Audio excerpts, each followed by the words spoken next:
Future Echoes then. So Future Echo. So it went out. Which is Future Echoes was actually the 5th show we ever wrote, and the 4th show we recorded because we dropped one of them, and it was sort of really the first one that was a science fiction show, as I remember. Yes, it was, because we've been told not to have any science fiction in this science fiction series because They turned people off. it did turn people off, and as we've already discussed, no one likes science fiction, so it'd have been idiotic to write science fiction. And after a few shows, we thought we might be able to sneak some in, didn't we? Yeah. So, and I remember actually, we suddenly thought, this is, this maybe is something interesting. new here, yes, the science fiction thing could work. So, And split screens. It was the first sort of split screen effecty kind of show we ever did. It was. It was the complex one. And at that stage, again, split screens was about it, really. Yeah, You well, could have a split screen or a split screen.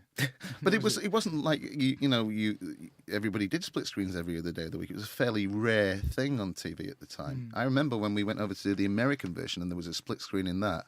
And they were absolutely, useless at locking off the camera and completely paranoid about going over the split. There were people like one end of the room with a huge wide shot with everything in between them. That's right. And they're all terrified of encroaching on the split. And I remember that there's a terrific shot in it, the double Lister scene where Rimmer walks through and has the conversation, and then he walks in again just as he's walking out. Yeah. And that's when I thought, oh, well, maybe it wasn't such a bad idea after all. Right. So that was his full show. Luckily, I talked to somebody else about how to do that who was better.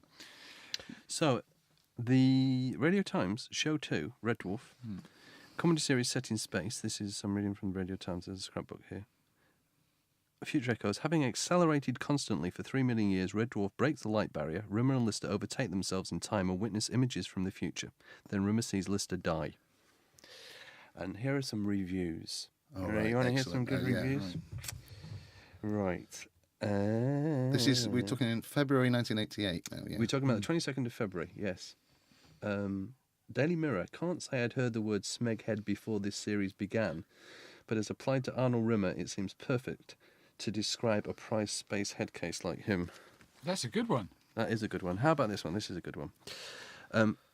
The trouble with BBC Two's Red Dwarf is Brown Dwarf Craig Charles. Oh, that's outrageous. Outrageous. Whose chirpy Liverpudlian space wanderer lacks charm, charisma, and even, it seems, a change of clothes. Craig's space chariot is drifting towards infinity. I only hope it falls into a black hole on the way. Brown Dwarf. Ooh. Who's that? That's somebody called Hilary Kingsley. That's Hilary. It was actually the Daily Mirror, Kingsley. but I put the Daily Racist. Yes, Daily It's the Racist just Daily above Mirror. here. Now, this might be an opportunity for me to mention a review on the show that was in Stage and Television Today, 18th February 1988.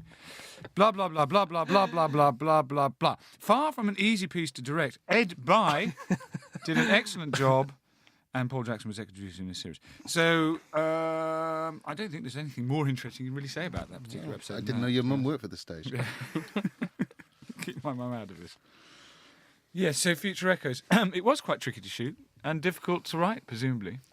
Yeah, I remember rehearsals. I mean, we when we were writing it, we were drawing diagrams and saying, no, this isn't... And at rehearsals, you spending a lot of time lying on your back, trying to wrap your head around what was supposed to have just happened. Oh.